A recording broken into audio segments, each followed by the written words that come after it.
I want to tell you something about Motown with Barry Gordy. Both Barry, Stevie, and Smokey have all said the same thing to me, that there was such a connection between Marvin Gaye, Stevie Wonder, and Smokey Robinson that Barry Gordy could go to Marvin Gaye, who was in another side of the studio, and say, Stevie's working on something. I want you and Smokey to see if it's a hit. And they would come in and they would collaborate and talk and share until it became a hit. Because their whole idea was, we're not trying to do just B-sides here. Wow. We're creating hits. So that's why on the outside it says Hitsville, USA. Do you know how powerful that is? Like, how awesome would it be if people had more friends that said, we don't want you just to release B-sides. We're collaborating until you start releasing more hits. Who you just heard was Tim Storey. And man, oh man, what an amazing fellow. Now, I knew who he was, but I had no idea what a wonderful human being he is. He's a humanitarian, he's a pastor, he's a life coach. He has traveled to over 80 countries and spoken to millions of people. He's known as the comeback coach, and he works with a ton of celebrities, including Oprah Winfrey. And he generously gave us a full hour of his time. And what a delight. Connie, what did you love about our interview with Tim Storey? I just love Tim's story. He's the ultimate heliotropic person. We talk about the kind of person that you just want to be around, that provides nourishment and warmth, and he was that guy, and he did it so generously, and he has this knack of sharing nuggets of wisdom that stick with you. One that I'll always take away is, who's my corner man, and being the kind of corner man that people need me to be for them. So I think people are going to really enjoy this episode. Me too. And I love that green room concept. Who do you have in your green room? So without us going further about how amazing our interview was, let's let other people in on our conversation with Tim Storey. Tim, it's so great to have you on our podcast. We're thrilled that you agreed to do this. We know how busy and how many people you touch.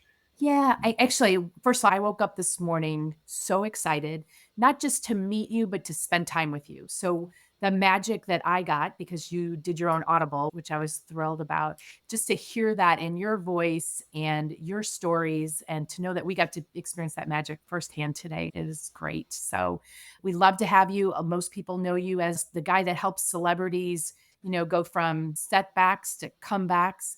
But one of the things that we've gotten out of this is how much you can help everybody. So everybody that's listening. So we thought it'd be great if you started out with your journey and telling us a little bit about how you got to where you are. Even though we've read the book, we want to get other people excited about reading your book. Well, number one, it's a privilege to be on with you. My journey began in Compton, California, which is in the LA area.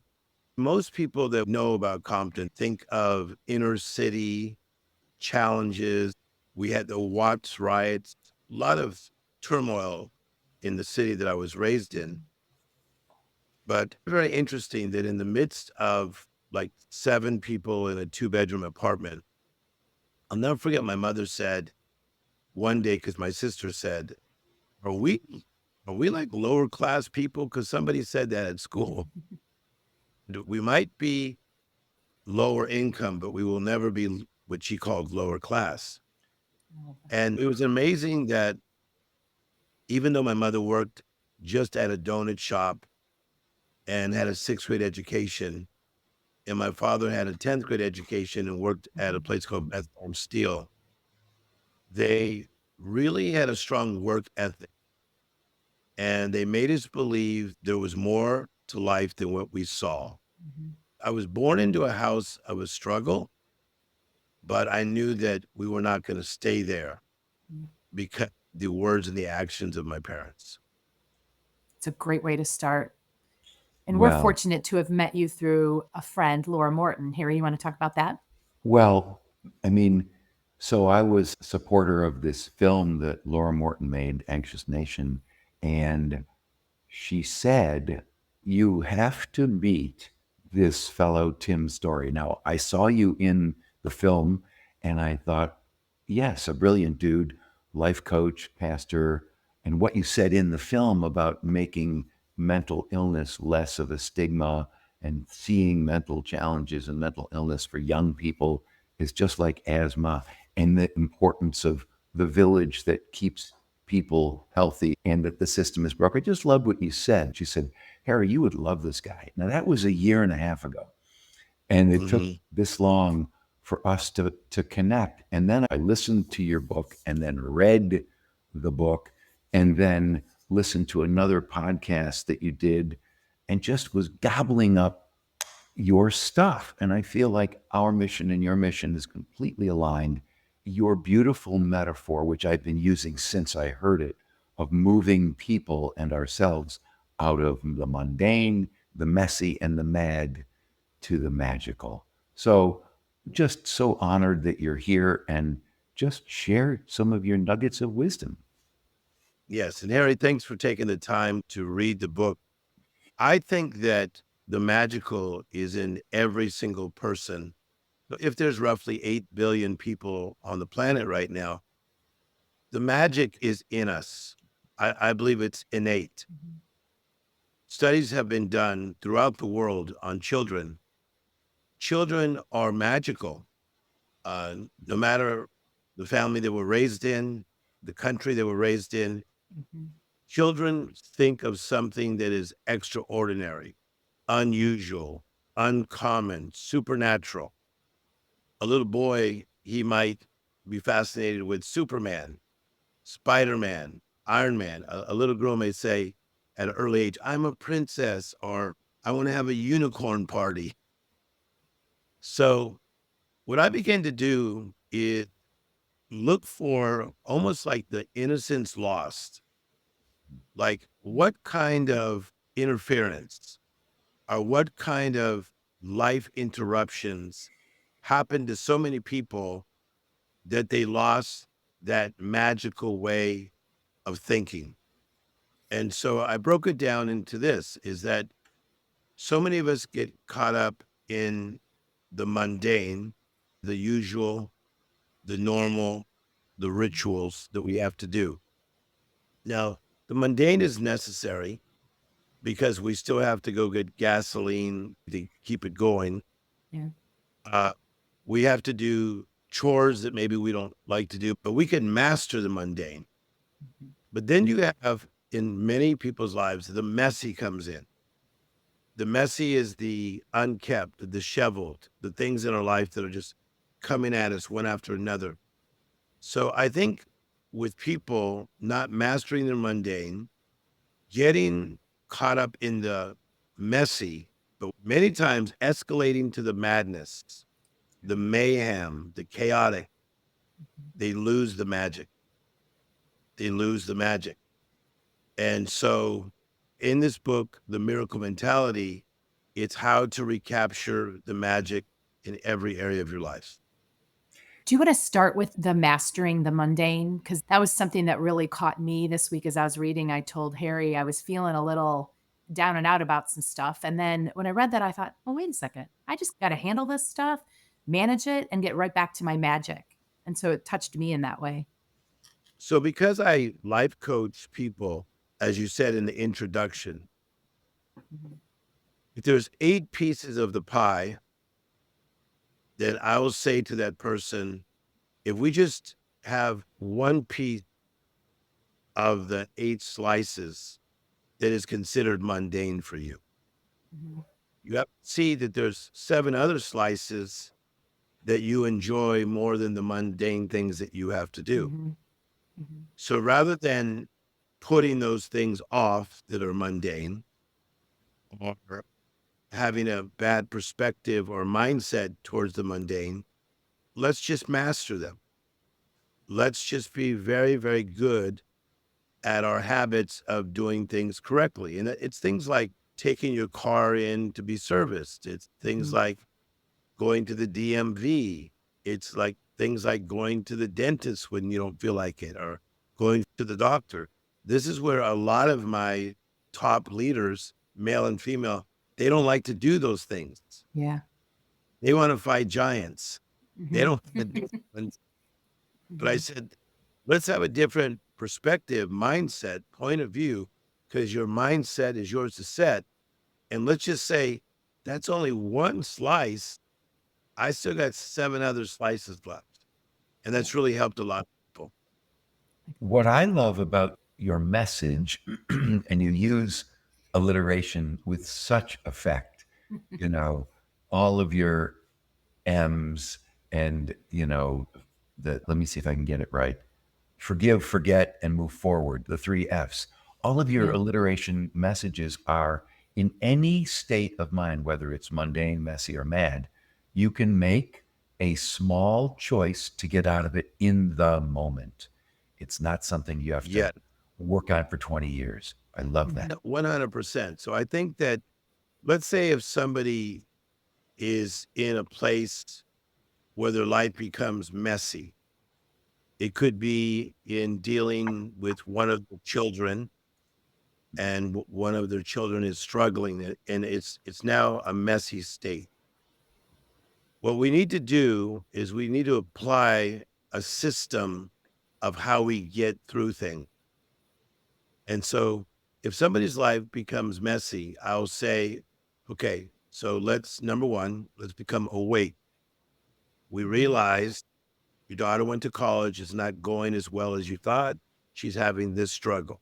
Mhm. Number two, let's take inventory and what is the problem. And then number three, let's partner with the right people to see how we solve that problem. Like, who else has been through it? What resources do we have to understand this problem better? So you become awake, you take inventory, you partner with the right people, and then we go after the right plan. And this is what sets a lot of people free, because rather than just being overwhelmed, like we just don't know what to do, Mhm. there is a way out, even if it takes some patience. Mhm. It doesn't have to be immediate, but long as you have the plan. Tim, you talked about, mastering the mundane and cleaning up messes one room at a time. Could you speak just briefly around how to move from madness to the magical? Yes, I think when you're in a state of madness is when you need assistance. It's necessary to have other people involved with your journey. What happens when someone is feeling good about life, it's they go plural, where they're excited and they want to share. When someone's in a lot of pain, in a state of madness, they go singular and they try to figure it out themselves. And so it does take a team of people around you when you're in a place of madness. And part of it is to calm that state of chaos Mhm. by their own mindset and by their spirit and by their perspective, and them showing you that there are ways out of the situation that you are in. Because in the state of madness, most people think they have to sit and settle and cement themselves in that setback. It takes others to come and say, this setback is temporary. Let's get ready for the comeback.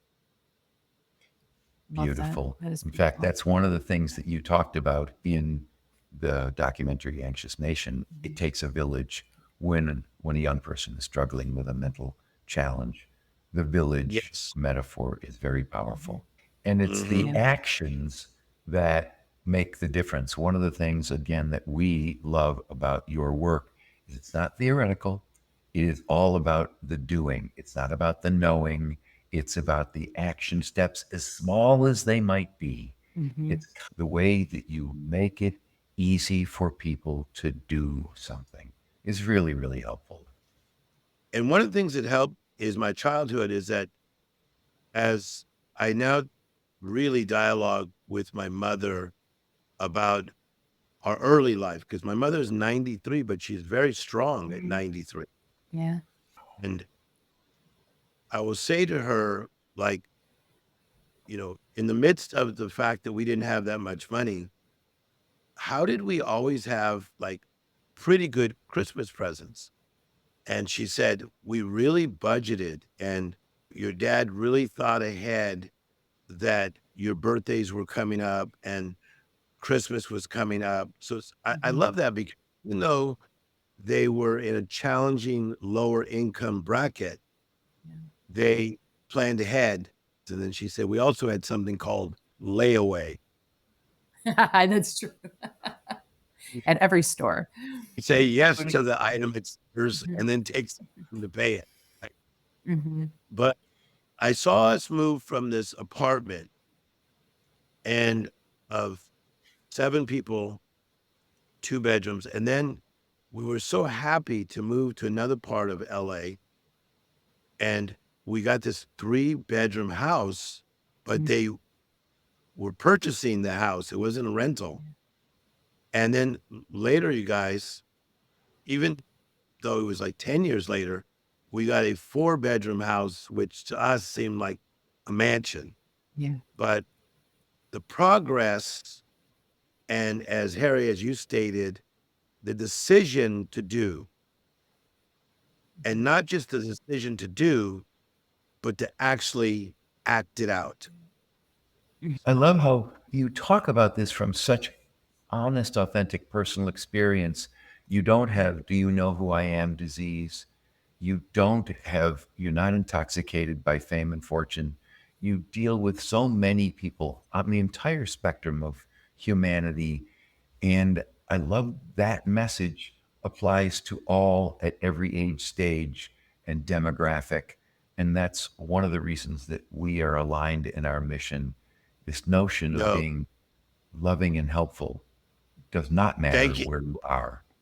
Yeah. Because in my 20s, 27, 28 is when I first started to get around people like Charlton Heston, Walter Matthau, Jack Lemmon, Diane Cannon, later became the dinner partner to Tony Curtis once a month.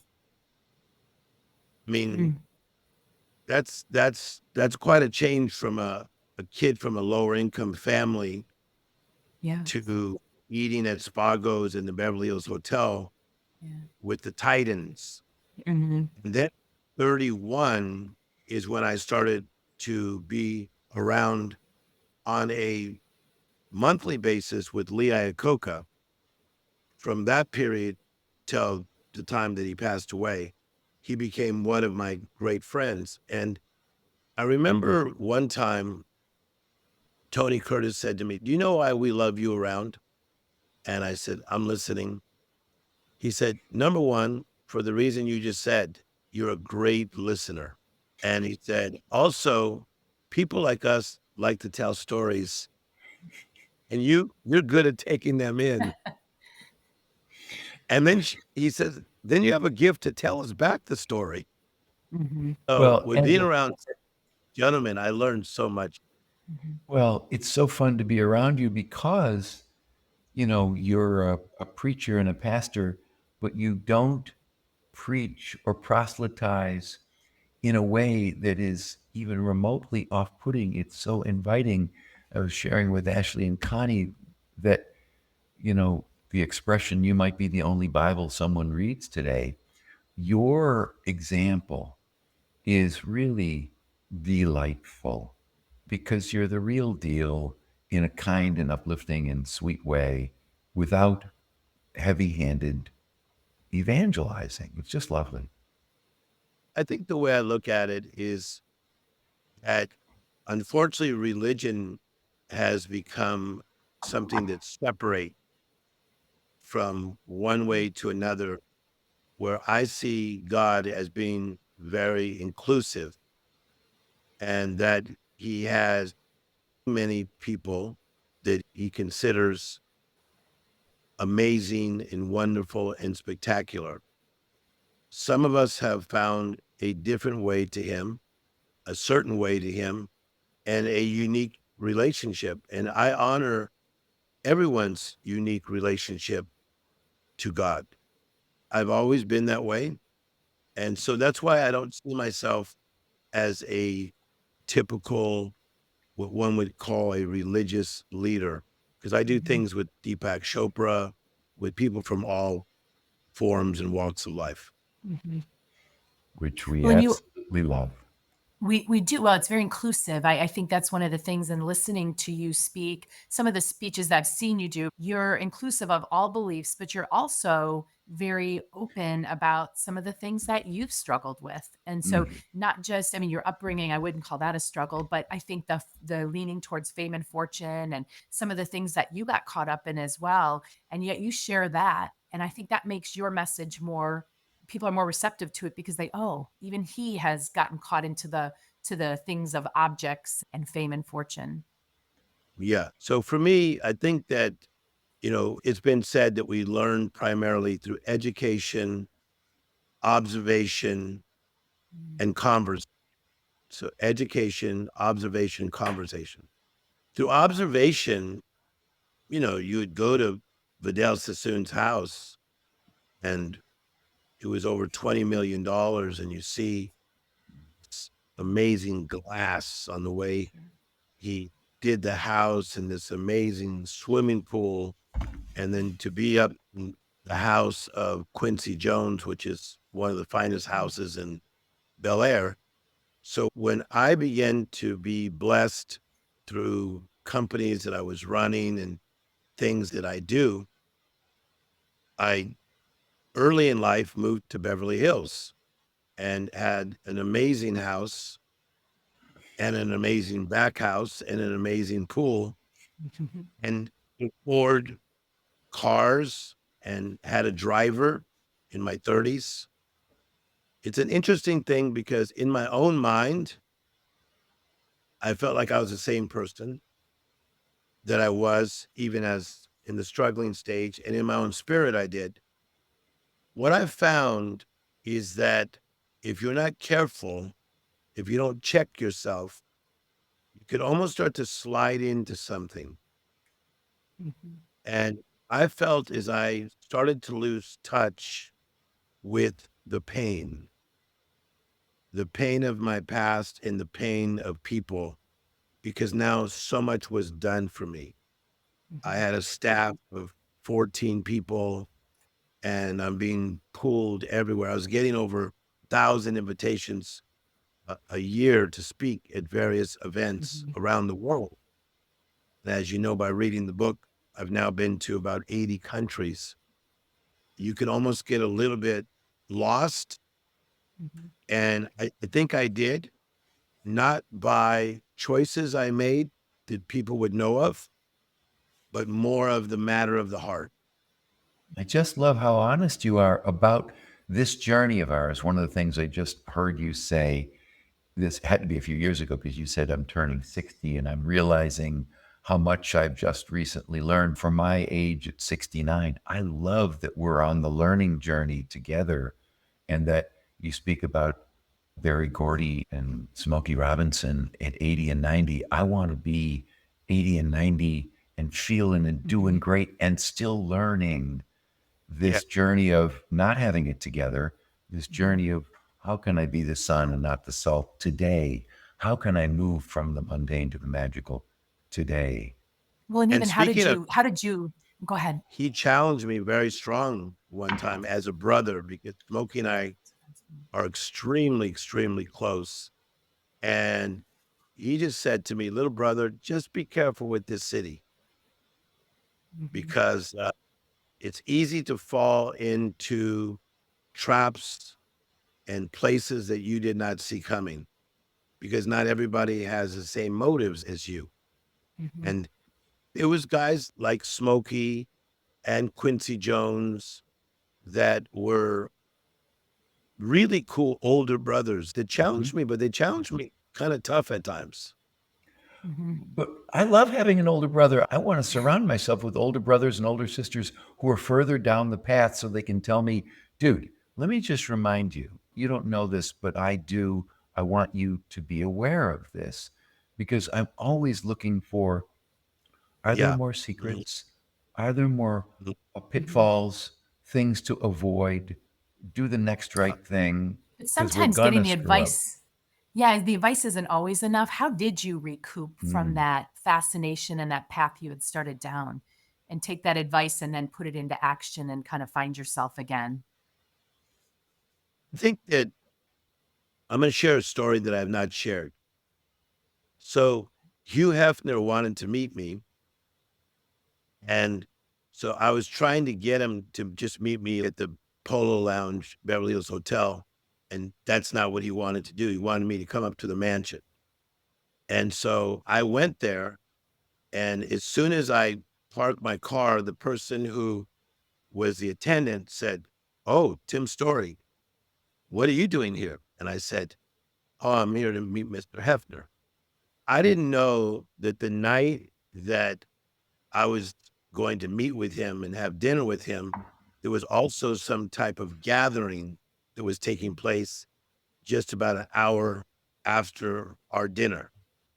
So then I came through, and then there was 2 black security guys, and they said, "Oh my gosh, Tim Story, like, what are you doing here?" So it was an interesting thing because Mm. people had seen me as, like, this big spiritual leader, Mhm. and they're wondering, "What are you doing at the mansion?" And so that's when some of the gentlemen that I've mentioned challenged me, and Do I that. know you love everybody, and you wanna go everywhere to help everybody Mhm. and understand everybody, but part of it is perception Mhm. and how people see your actions. But to be honest, that helped me later because I started helping Kanye West in 2006. And so then later, Kanye would invite me to these parties where there was going to be some silliness. And by getting in trouble the first time, Yeah. kind of helped me to think maybe I shouldn't show up to that party. The optics are important for sure. What's difficult for you these days? I mean, you're so giving to all of these people around the world. What is hard for you now? What a great question. So I teach a message. Sometimes you have to go left before you get right because we all want what's right, apropos, fitting, in the Yeah. groove, in sync. The difficult thing for me, it's not when my life goes left, which could be a divorce or a challenge or something, because I've learned to find my way through things with the help of others. But in my occupation, in my calling, I learn about challenging things every day of my life, not every other day, every day. So it's either even this morning, one of my friends' wife called me and said, "Did you know that your friend's mother passed last night and he's going to be calling you?" I said, "Okay, just know I'm with you." But you guys, this is like an everyday thing because I work with so many types of people. So what's difficult for me is to separate myself from the pain Hmm. because I care so much for people. And like last night, I was dealing with one of my friend's sons who's incarcerated. He's 22 years of age from a great family. His father's very wealthy, a great mother, and he did some silly activities. And now he's incarcerated and he's looking to me all the time, Uncle Tim. And bless his heart, he's so lonely in there. He calls me like 3 times a day. So I think that's challenging for me is other people's pain. Man, do I appreciate that. And I know what you're speaking of. And I love that you shared it. There's no easy way through that, I guess, other than to find solace for your own recharging.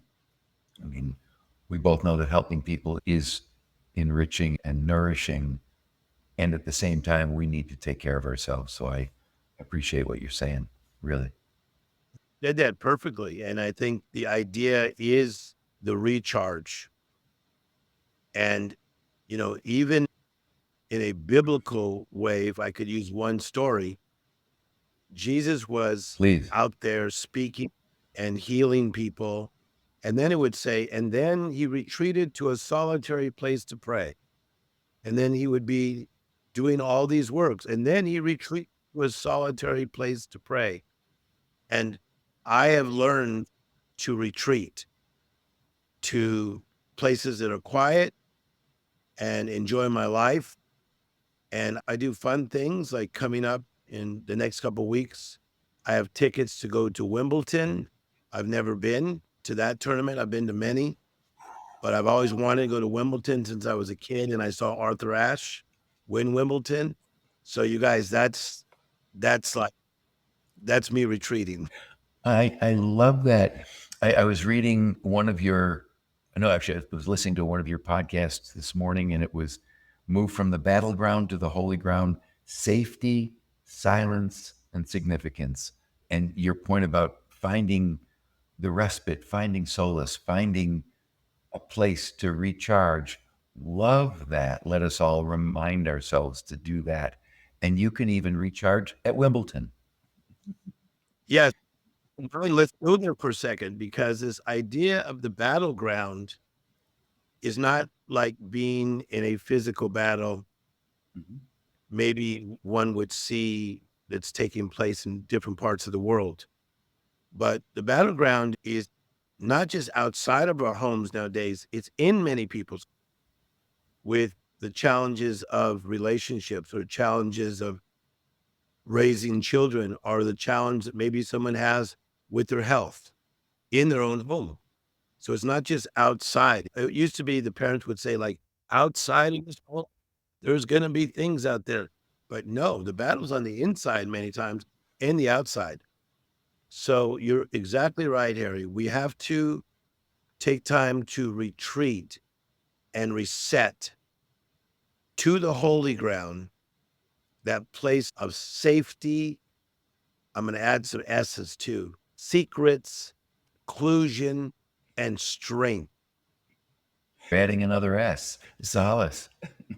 So, I I mean, the alliteration keeps on going, and it's the reminding, the nudging, the reminding, the people, the village that we surround ourselves with, the company that we keep to nudge us to find the solace, to say, hey, brother, you could take a break. Let me give you a hand here, man. You're looking tired. Let me find a way to hang with you, or support you in recharging. Yes, and I think that that's true friendship. I was listening to a podcast by Simon Sinek, and in this podcast, he was talking about the lack of true friendship. And for those of us over 50, it was a thing that we walked with our friends. When we were kids, we rode bicycles with our friends. After class, we couldn't wait to be with our friends. And as we know, now there's such division and people are on their phone devices thinking that they're connected, right? But it's not the same type of connection that we had growing up. And so friendship to me is so important. And I think it's one of the things that keeps me refueled. There's very few times that I go down to empty because there's always people looking after me, looking for me, looking to lift me up, pick me up. And that's been a real beautiful thing in my life. So the not letting us go to empty is another little metaphor for us. And filling our tank with fuel and friends are one of the wonderful ways we can do that. For me, it is friendship, it is nature, it is exercise, it is purpose. Just yesterday, I scheduled a play date with a dear friend, and he came out, and I'm very proud of us scheduling this play date. we did nothing but hang out literally as dear lifelong friends. I was telling him about this podcast, about you, and about this idea of moving out of the mundane to the magical, the investment in our relationship. You know, I call him and talk to him. He's one of the few people who listens to every one of these podcasts and tells me what he Yeah. thinks of them. I'm glad you have a play date. Oh my God. Yeah. Yes. Talk about Yeah. that green room metaphor. Let's go. I met a gentleman on this tour that I go on. I'm on a tour right now called the Aspire Tour, which is run three gentlemen. It's doing so well. We go to 12 different cities this year. We'll be next in Madison Square Garden. The crowds are anywhere from 3 to 6,000 with amazing speakers. The guy in the back was telling me, Tim, I try to get to know 100 new people a month, 100 new people, close relationships, 100 a month. And I just smiled at him. I go, that's interesting. Why did you say that? I go, seems like a lot of work, seems like a lot of diversions. That is not how we should be doing people. It's like your 5-year-old, but her kindergarten class is 100 people. That's too big of a party. Or you talk about, you know, snorkeling and scuba diving. How are you going to go deep and be real with 100 people? I mean, with my dear friends, I share pretty much everything, and I'm not going to do that with Yes, 100 people. what 100%. So I think that in many of our lives, we have the acquaintance. That's the person that we have connection with, but only to a certain degree. And then you Mhm. have almost like friends and family section that is larger. But then that green room, and where I get the idea of the green room is I remember I was with Robert Downey. It was me, Robert, and another guy named Brent. Brent owns a lot of restaurants. And we were at Jay Leno's show. And so Robert brought me and Brent as his guests. He was going to be on Jay Leno. This is when his career started getting back on track, probably about 2002. This was before Iron Man. And I'll never forget the assistant said, okay, Robert, that's your green room. And you can have up to, and then she named the amount of people. And then, according to your assistant, we have these various things like fruit or this or that or hot tea or herbal tea. And I thought that that was kind of interesting because I had not been in that type of setting of that type of green room.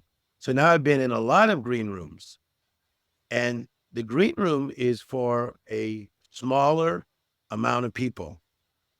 But as you said, Harry, in that green room is where the secrets come out, where good stories come out, Mm. where want to talk about victories too. Not everybody can handle our green room. I love how you have learned that. Any recent learnings on who you invite into your green room at this stage of your life? You know, So you have to be discerning.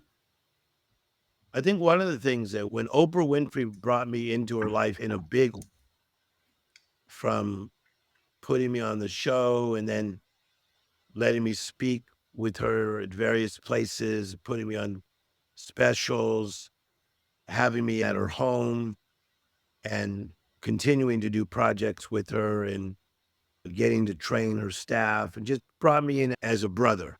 Okay. I remember that I got a lot of unsolicited advice to do with this connection that they saw from the outside. It was interesting to me on how a lot of that unsolicited advice also included how they should be involved as well. Yes. Yeah. Yeah. Instead of just saying, wow, I mean, I'm seeing you a lot with her. Congratulations. It was how they were wanting to fit themselves in, or how I needed them so I didn't mess it up. Very interesting to me. So, what I have learned is that it's not always the age of a person, it's the stage, the maturity, being open to a few people that can handle not just my battles, but that can handle my success. Be around people that make you feel wonderful, that aren't Yeah. jealous of your success. I have a dear friend. When I tell him something I'm excited about that I've achieved or done or something, I can feel his genuine excitement for my accomplishment. I want to share them. Like, my parents are no longer with me, so I can't share. Guess what I did, Mom, Dad? But I'll share it with him, and he's so excited for me. That's why, he's one of the ones who listens to all these podcasts and immediately. And there's some peeps that when you share something cool that happened to you, they vibe a little bit of just a smidgen of jealousy. And it's like salt on my roots, you know. And the way I say it is that sometimes you have to stay quiet even when you feel a shout. And Say something more. good, Say you more. want to Say shout? more. Thank you. Yes. Well, be humble about it, but also look for people like you two that I could go, hey, listen to this.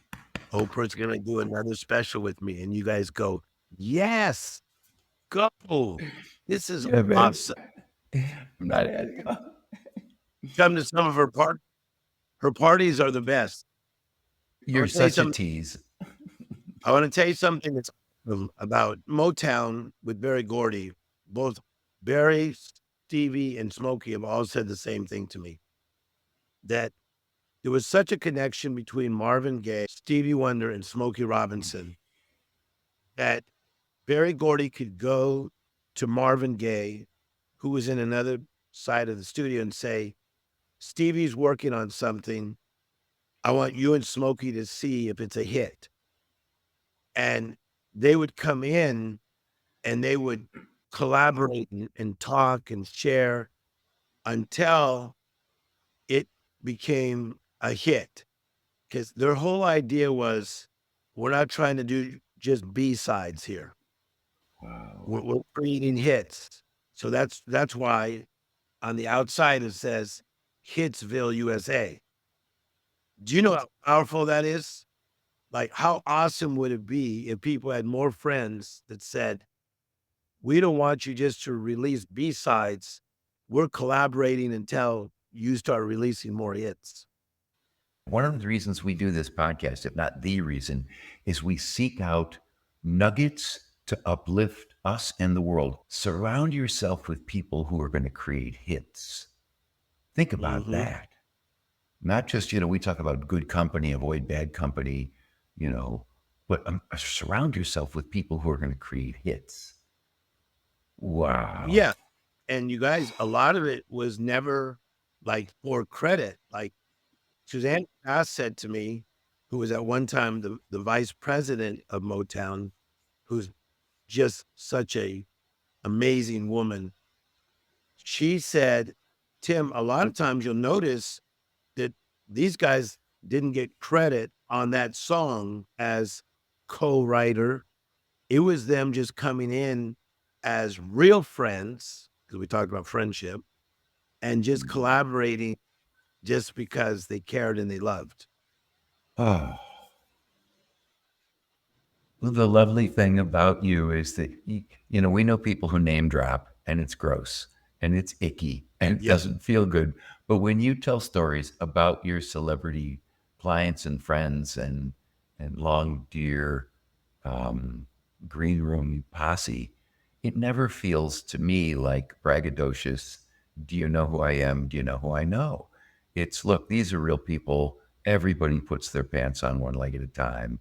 I'm there to help. And isn't it all of our jobs to do the same? To not get starstruck, but rather, how can I help a brother and a sister? Period. Yes. And thank you for saying that. So what's happened with us is I have a team that I work with, and they're people from all over the world. So we'll look at a talk that I give and we'll say, how do you think that that went? And one guy may say, I think you brought up God too much. Or another person would say, take out the story of that celebrity because it sounded like name dropping. And then another person will come in and say, absolutely not. It did not. And what one guy said to me, he said, if you worked with horses, you would talk a lot about horses. But been counseling and coaching celebrities since your 20s. You have so many unique stories. I got to tell you, your motive is clear and clean. Your motive is to be helpful and take people to the highest part of themselves. And that's what comes through when you tell your stories about your horses. It's a good horse story. It's a story Yeah. that other people are going to get tuned into because we love celebrity stories. And if you can use a celebrity story to make a point so it goes in, what's better than that? So we're always looking for better and cooler ways to take this and make it nutritious because we know how delicious we know how nutritious this message is. Making it more delicious is our way. So Just so you know, I can do something with that in a big stage. we give this freely to you. Please take it and use it because your message is nutritious. See, And Square Garden. could you speak about what it means to have a great corner man? Mhm. It's very important to have the right people in your corner. If you take the great boxer Muhammad Ali, he had a gentleman by the name of Angelo Dundee. And he would be in the corner while Ali was in the ring fighting. And from the perspective of the corner man, he could see what the other boxer was doing to Ali, how he was trying to set him up and look for his weaknesses.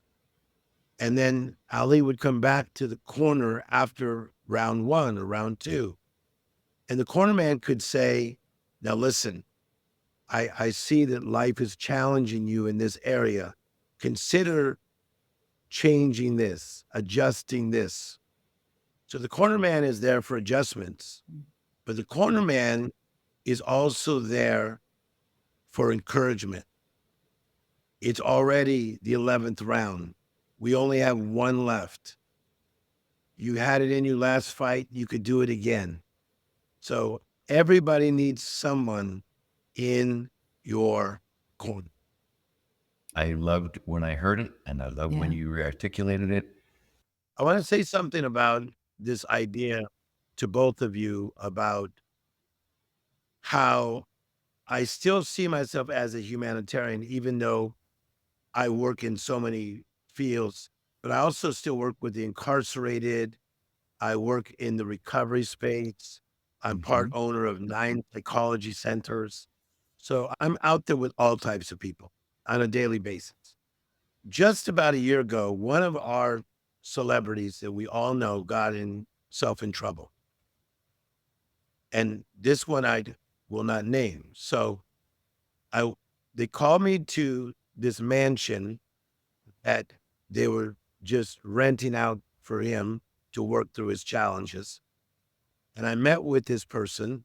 And after I met with them for about 4 hours and like really like click, click, click, click, click, like a Rubik's Cube, like it was working that night to where you saw him get on the straight and narrow that we will now never know what he was even going through.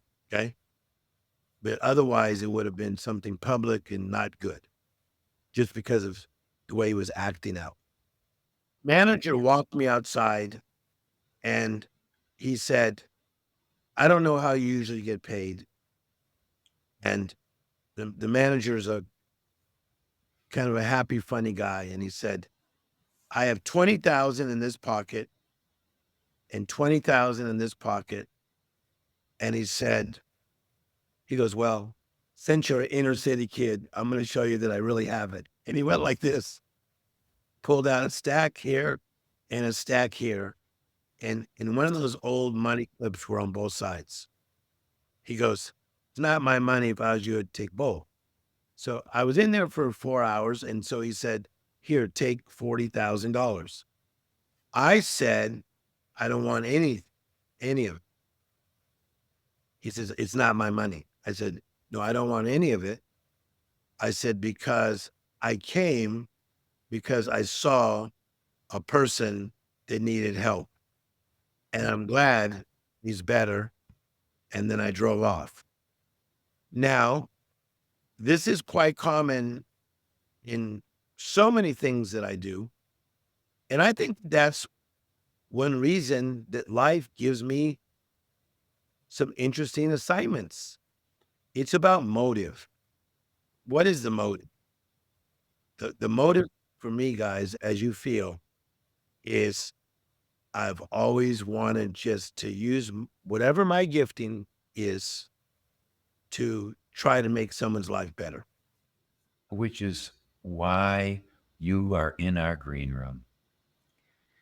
When we talk about what it means to be the sun, to be heliotropic, you define and describe and model what we call being an exemplar. You're not a unicorn, but you're one who walk among us, who we can point to and say, I want to be like that. Well, we can be. Welcome to the green room of our lives. We are here for one purpose.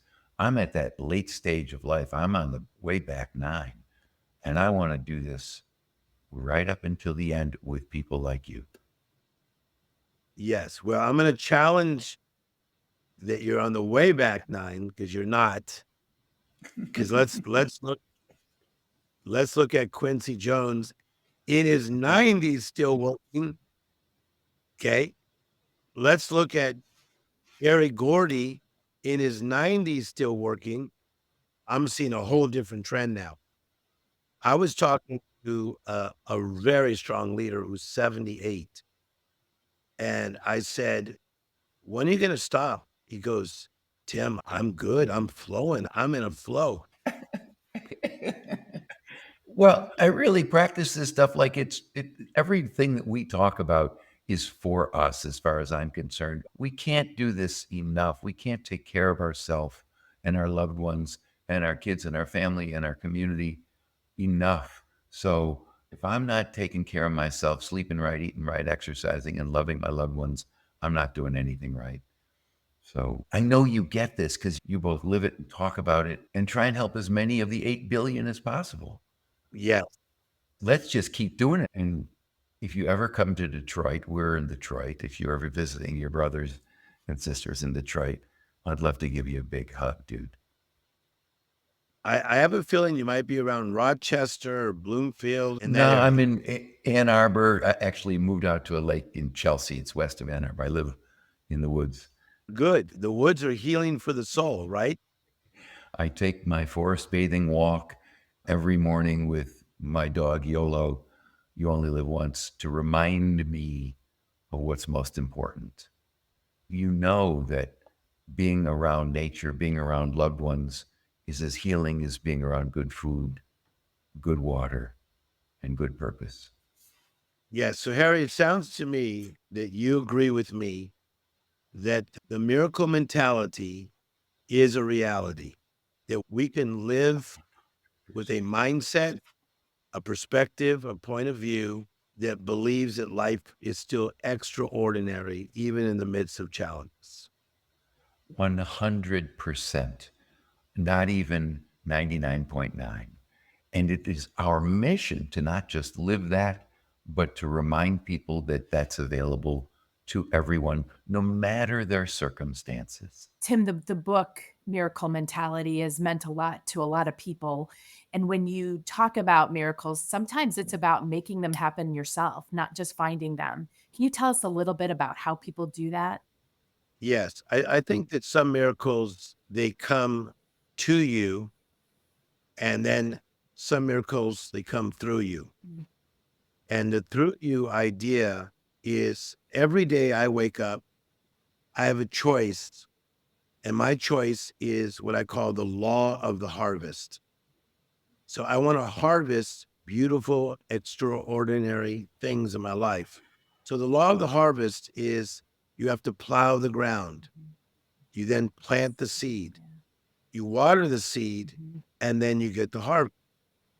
So the way you make miracles happen in your life is that you plow the ground, plant the right seed, water the seed, and then payday will be on its way. And so it's an amazing thing Mhm. that someone will say, wow, miracles are beginning to break out. But if you look back at what you've been doing, you've been plowing the ground, planting the right seed, watering the seed, and then reaping I love miracles. that. You reap what you sow. You make it so simple. Mic drop. It's so easy to explain. I can carry that message forward to everyone I care about. I want to give just a couple of points. We can go from believing in miracles to expecting miracles. I think you would agree that it's one thing to believe. To expect means to await, foresee, imagine, wait for. And I don't just believe in miracles, I expect them. I expect them. Harry, when I say that, Boy, what goes through your what heart when goes I say what goes through my heart is I now too can begin to expect miracles. I now too can start living my life, walking out the door, doing the next thing right after this podcast, expecting miracles, expecting the miraculous. I believe in. I'm now going to walk yes, out going, oh my God, look around. Check that out. Yep. You know, one I thing expect That's what went through my heart. I got super excited when you were talking about Quincy and others that are doing big things into their 90s, because one of the things I've seen in my family is sometimes as people get older, they live in the mundane and they stop looking for yes. the magic, just forgetting. Yes, I do. And so let's take it off the entertainment side for a second. Even in people that I'm working with, I was working with someone from Nassau just last week, and he is along in years, and his mind is so amazing and its creativity. And I believe that that's life. You know, Carol Dweck from Stanford University, as you probably know, she talks about the fixed mindset versus the Mhm. growth mindset. Right. And so I think that we should keep going from dimension to dimension Mhm. to dimension. And that is just how we are. That's really how we're built. It's how we start out. You It- point that out. Kids are curious. We start out feeling magic and being that. and Yes. and I love that vision of dimension to dimension to dimension. So we're never going to end. And I hope right up into the end, wherever that is, to your point, maybe it's in my hundreds. I'll take that and I will expect the miraculous. I will walk with each step. I will attempt to walk with this expectation that bring it on. Let's see what we got here. This is going to be great. Also to really pay attention that miracles are all around us. Just a miracle of life. You know, Harry, when I look at all the greenery in your back area there, that's like a miracle, right? Mhm. The Miracle Podcast. We didn't have this forum 20 years ago where doing a podcast like this from remote Mhm. areas all over the world. So miracles all around us. So let's embrace them and let's be grateful. And make them happen. You Oh, talk about making sure that Yes. we work at it a little bit too. that point, Connie, and your point, Tim, about make it happen, look for it, they exist already. Mhm. Take the tiniest steps, every one of us, and the people listening to this podcast, take the tiniest steps to either just see it if you can't move, if you're Yes. bedridden. Look at all the caregivers that are around you if you're bedridden. And if you can move, move to the tiniest direction of where the light is or help some brother or sister.